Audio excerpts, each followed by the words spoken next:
Hi, this is Dane Shoemaker with the Shoemaker Lab. I'm here with Matt Ralph today of Snapology, Newtown Square. How are you doing today, Matt? Doing great. Thanks for coming and doing this. Yeah, absolutely.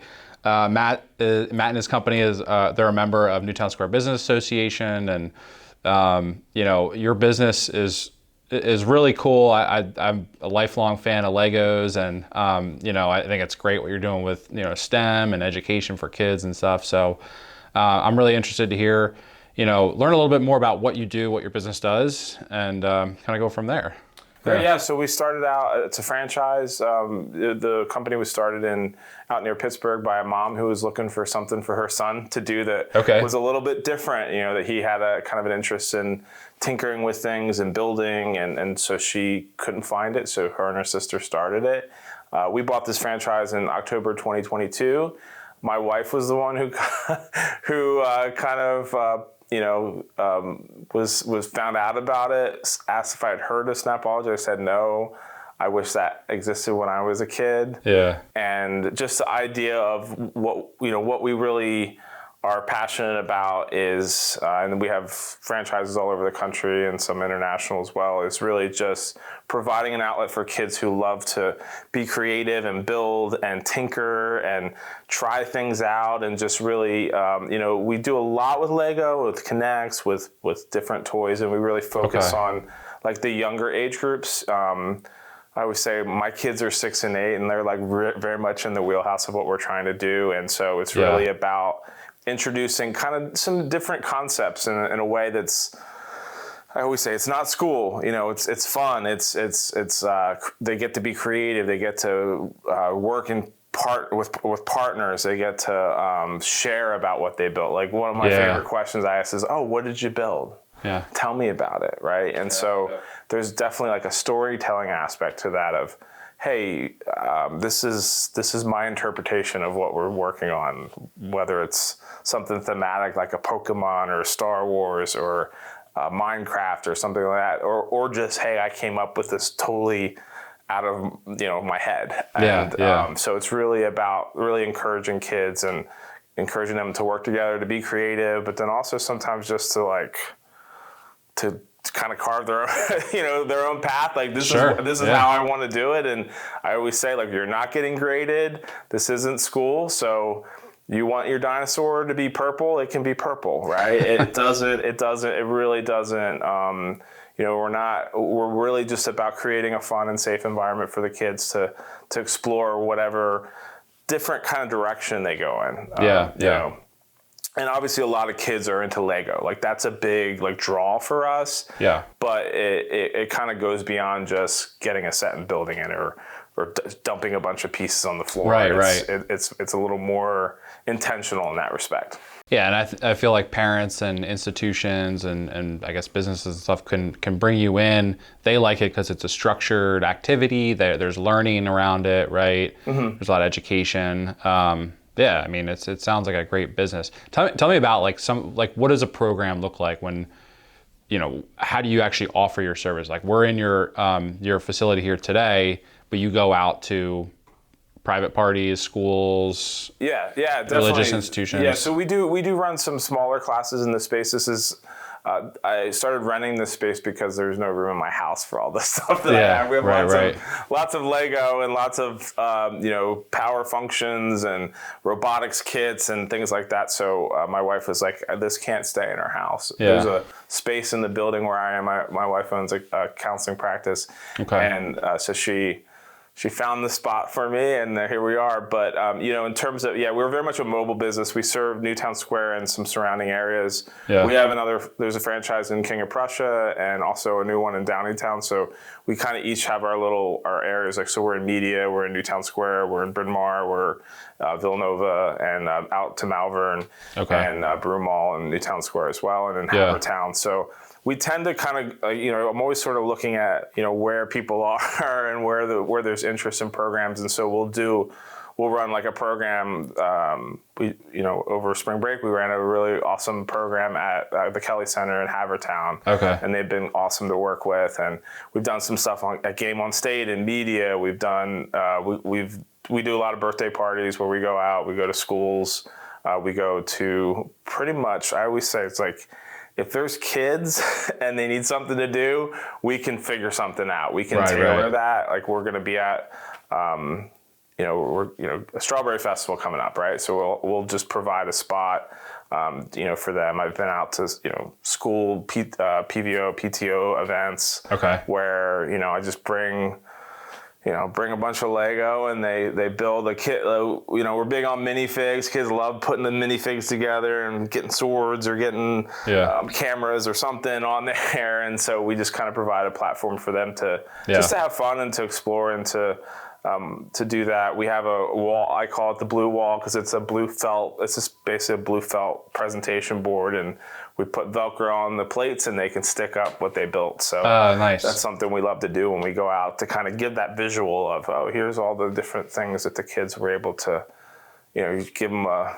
sorted bucket of Lego and they can really kind of come up with some awesome creations and things. Rarely do you see the same thing. It's always very much variety. That's good, as it should be, right? It's always something different, I'm sure.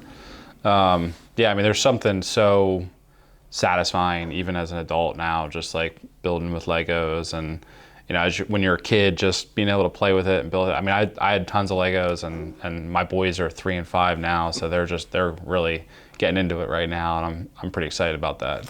Yeah, I do a lot of sorting. I spend a lot of my time and it's one of those things where when you talk about building a business, and we talk a lot to other owners about like, what are the things that as you grow your business that you don't want to be doing. I actually enjoy sorting. It's very therapeutic. It's very you're looking for the to put, because we like to keep colors together, types of things, types of blocks together, just so we can kids can just go, right. It's not like, oh, I need this piece. It's just here's what it is, and you can quickly build something. Yep. So it's actually I enjoy that part of it. It's just like, because I am that kid, I still feel like I'm that kid. Yeah. Getting my first, I think it was a police station set in like 1984 or something was my first Lego set, and I still kind of feel that like as a kid. I don't get as much time to just build like big creations like I used to, but when I was young. But it is something that and it's been really fun. The pandemic was huge in Lego for us. Really kind of, that's when I rediscovered kind of my passion for it. And, what do we do? What did we do? I don't even remember. We went to a lot of parks, and we built a lot of Lego, and that's really kind of out of that was where it really kind of started to say, hey, I have a job where I'm not interacting with people a lot. My background's in like writing, website management, editing, that kind of thing, and worked in higher education, but didn't get to interact with students. And so this was really for me a place like, hey, I can work with young instructors and helpers and work with kids when I run programs and just be out in the community. And it's been awesome. It's been great to kind of see, and I see myself in so many of these kids, right? Like they have an interest in different. Although I never went into a STEM field, I was always like really into STEM things, I should say, like bridges. I kind of obsessed with bridges when I was a kid, and now I tell all the kids when we do bridge builds, obviously, and any kind of setup like this, and I always tell kids, I when I was in second grade, I made my own bridges documentary, and this was something that I was just Lego, bridges, buildings, any of that kind of stuff was something I was always passionate about. So it, you kind of see in your life how things kind of come back around in an interesting way. So it's been fun. Yeah. Do you do any like competitions, like who can build the best bridge, the strongest bridge, stuff like that? Yeah, we do that. So sometimes when we'll was out at some schools, and we had some real fun with some of the kids like building the tallest tower. Of course, you have to then add all sorts of caveats to that, and then they get super competitive. Oh, well, mine has this or that. It's like, no, if we'll measure it, if it's taller, or they'll find other ways to make their bridge maybe not the intention of what a bridge is. So we do that. The competition's always really fun, where kids are trying to kind of compete, but also just really challenges. I think challenging is so important because, I think resiliency is a trait that, maybe because I think generally our generation of parents is, we've kind of, and part of that is because we spent time inside, just very like kind of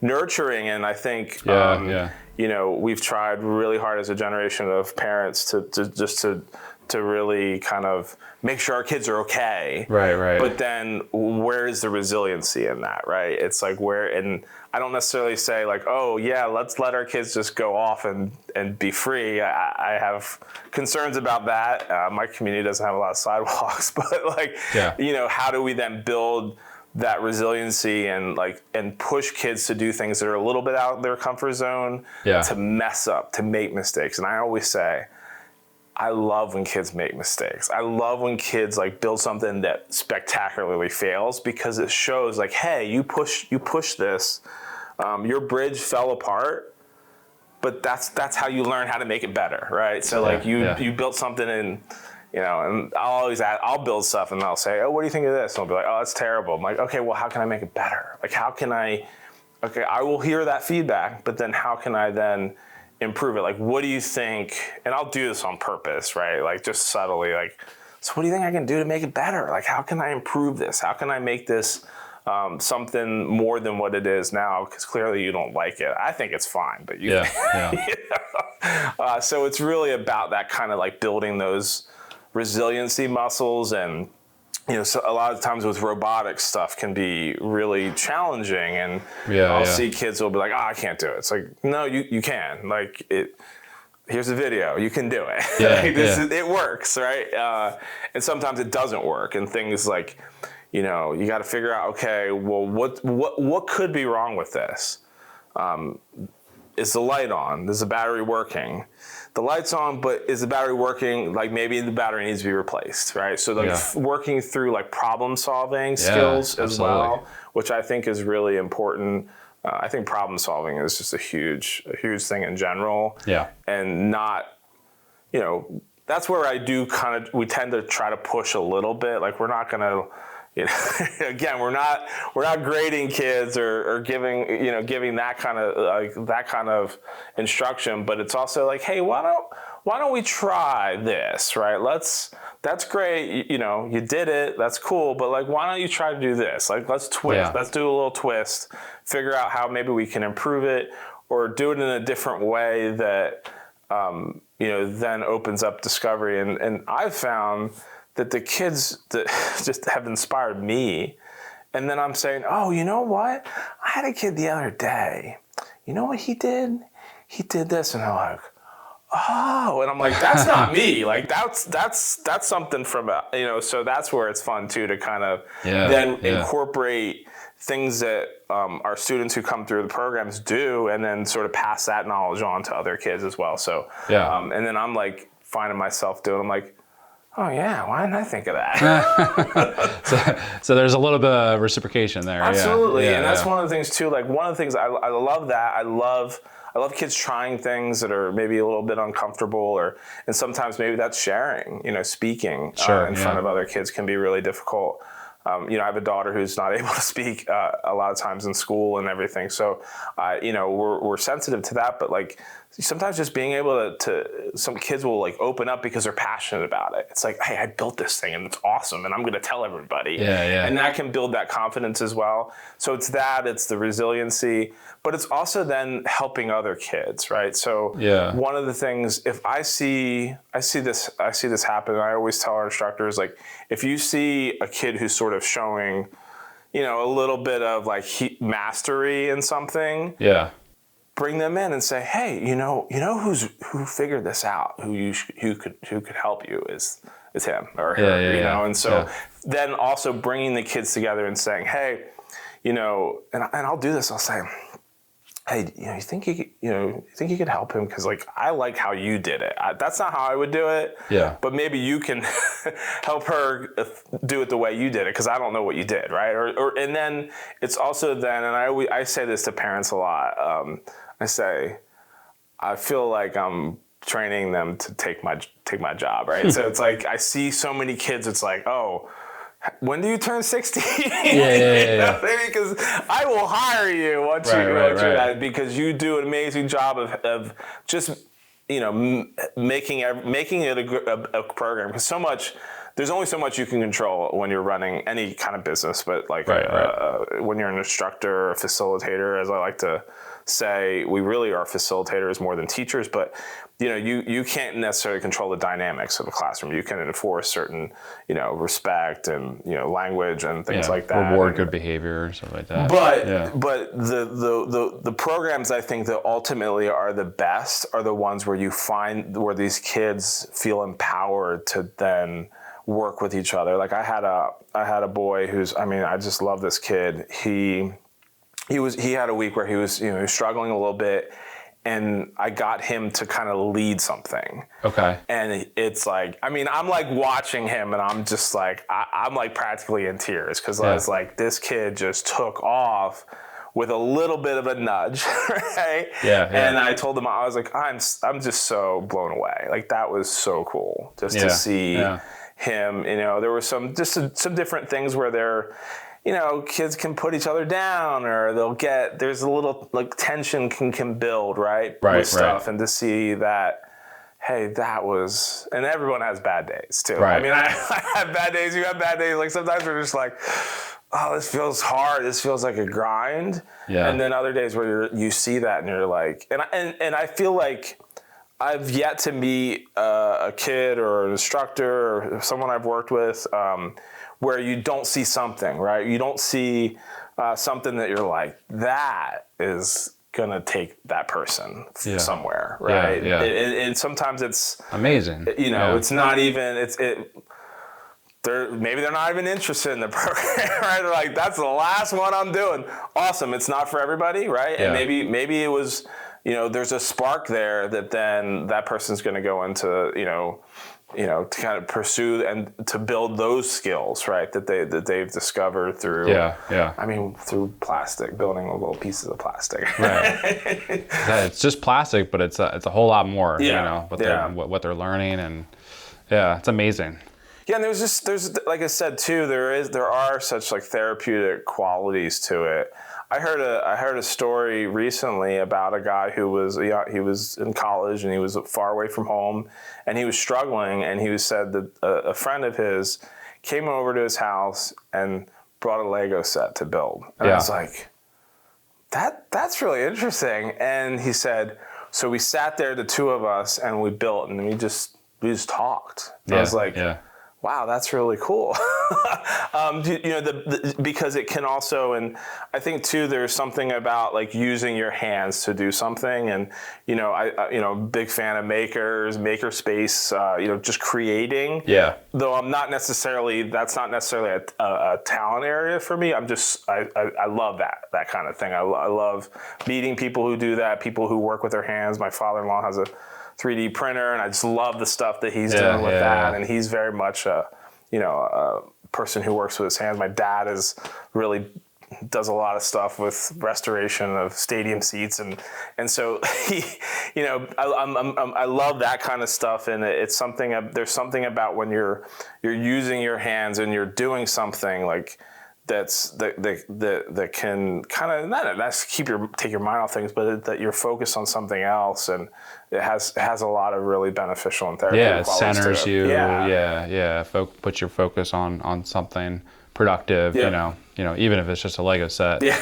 But you're building something. You're seeing something that come to life. Yeah. And the adult fan of Lego is a huge community, and I've gotten so much joy from. Again, I don't have a lot of time to dedicate. I'm not necessarily that. I'm not like a full member of that community, but I follow all the social media groups, and I see the builds that people do, and I'm the mocks and stuff. It's amazing. I download mocks. I built my daughter she loves the Grinch, and so I built the Grinch for her that I downloaded online. Nice. Ran around finding all the parts and all of that. But it's just such a cool thing to see. an activity that can be a lifelong activity and can be really therapeutic. I mean, the whole flowers line of Lego has been incredible because my brother buys his wife Lego flowers all the time, and that's been like kind of neat to see just the different directions the company has taken it. And then I'm not necessarily only Lego. I mean, there's other brick companies that do some cool stuff too. The whole Pokemon line with Mega Bloks is cool as well. And it's just great to kind of see just the different avenues that it opens up. And I mean, I have a Sesame Street set and the Lego ideas, and there's a little bit of that nostalgia in that too. Oh, absolutely. Yeah. They have such a strong brand. Like we're just talking about Lego itself. I mean, just between like the Lego, they've been around. Nothing has changed since, I don't know, the 40s or 50s when they first came out, know. And, there's a Lego, Discovery Center over in Norristown or KOP or whatever. In Plymouth Meeting, we're there a lot. We went there. My son had his birthday there back in December. That's awesome. His 5th birthday. So it was awesome. Yeah. And I mean, even, like you said, lifelong fans. I mean, I have my kids. They like Legos. They're starting to get into it, and I have my own sets that I like to buy once in a while. Like I'm really into the Star Wars ones because they didn't have those, in the 90s when I was, a kid, right? I would say like I'm actually more of a Star Wars Lego fan than an actual Star Wars fan because I haven't I kind of lost touch with the brand a little bit. Like now I'm so behind, but I'm like, but I can build a Lego. Like absolutely. Trying to catch up. There's just so many more. The property has just exploded, right? And so trying to keep up with all the different series is now, and so I'm like, I'm more of a Star Wars Lego fan, but I love the Star Wars Lego. I mean, the whole, we have one over here, it's just, I'm not ready to invest in the $1,000 Millennium Falcon yet, but maybe someday. Well, and I think that's the other part of it too, is that it's really a way to bring to life, some of the intellectual property that's everywhere, right? Okay, that's great. You watch the Star Wars movie. Now you can go build it. Or and sometimes even just having the minifigs and the lightsabers and making the noises. And my kids were in here yesterday after school playing with the Star Wars Lego, and it's just so fun to see them kind of recreate. I mean, my son's never actually seen a Star Wars movie, so he doesn't. He doesn't Neither of my really kids. even know. But it's like fun to watch him try to figure it out, and like who's the good guy, who's the bad guy, and kind of creating these scenes. And he's done some stop motion animation with them as well. So it's really kind of fun to it brings it to life. Like it's an extension of the things that that are all over, and it's they see it and they take them to Disney, they experience it, but the Lego really kind of brings it to a whole new way for them to then play, because that's the other part too, is I think there's a little more, it feels like there's a lot of pressure on kids, right, academically, just to kind of programming wise, like they just need to be doing all these things, and I realize that we do another thing, but it's also just sometimes it's like just letting them play and letting them use their imagination and be creative and create stories, or then also do that with other kids and connect with them I think is really, really awesome, and really that's what childhood's about, right? It's about, it's about experiencing those things and exploring. They're like, someone always said, you're not raising kids, you're raising adults. And, part of that is like raising an adult is like giving them these opportunities where they can build these skills and they can, learn about how to interact with the world and to, in a way that they're a good citizen and they're, they're kind and they're connected and to their communities. And I think, like Lego City, man, is awesome because it's like they learn all about like, oh, let's build the fire set, let's build the police set. And like they're learning about the community, It's like there's like a garbage truck. Like that was like one of my kids' favorite sets. It's just a garbage truck, and like you learn about hey, you gotta you can't just throw out trash. It's got to get recycled, you know. Yeah, it's a civic education and it a really toy. Is. Yeah, amazing. Yeah. So there's just so many applications that I see and I feel inspired by, and I'm excited as a dad at the opportunities that has opened up, like going to Legoland, going to the Discovery Center, doing Snapology, my son is definitely more of a give me a bunch of Lego and I'll build it. Some kids are more like, I need the set. My daughter's probably more like, I like to follow I need the directions. Which is strange because they're not like that otherwise, but with Lego they seem to be. And or here's an iPad and a stop motion, just go for it. There's something really just really cool to kind of see them get to explore the different pathways and different avenues of things through that. That's great. Yeah. That's great. This was great learning about Snapology and what you do. I mean, Matt, how can people get in touch with you? What kind of, do you have packages, or do they just need to reach out? Yeah. So we do. One of the things we always say is we have 80 hours of curriculum, and that we can tailor that curriculum in any way. So, and then sometimes it's just maybe it's a promo thing, like, hey, we're doing an event. We have kids that want to do things, and we can sort of fit in with that, and we can do an hour program. We can do 12-week program. We can really tailor the curriculum in any way that makes sense and that works for different age groups. So it's really, I think too, it's play dates. The space is is available as a classroom for a play date, and then we do parties. We do a lot in with different partners with spaces for parties, and then really just we're trying to do other things like building competitions, and just like we're really kind of looking into doing first Lego League and starting some teams. So we're also interested in people who are interested in being coaches or being instructors or facilitators. So it's really, I think for us, in building this business, it's really, kind of the goals right now are just to really be more active in the community. Big fan of Delco Gives and the nonprofits that are in the community. We're not a nonprofit, but love to support nonprofits and the work they're doing. Love, like Kelly Center is a great space. Like we love to support them in any way we can, and just partnering with different people who have was at a Delco Arts meeting yesterday. Just different things to like be active and be in the community.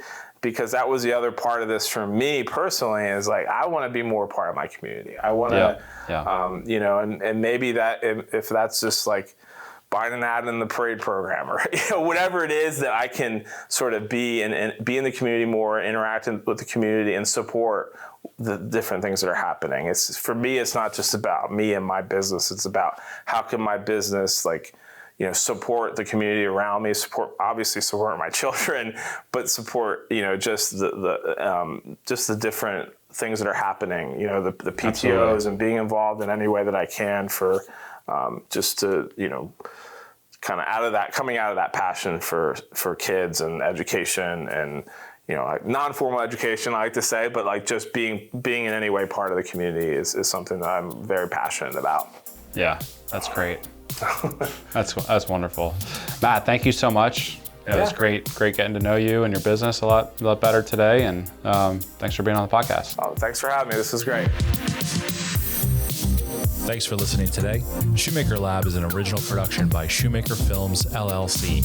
If you enjoyed today's content, please consider subscribing on YouTube, Spotify, Apple Podcasts, and wherever you get your content.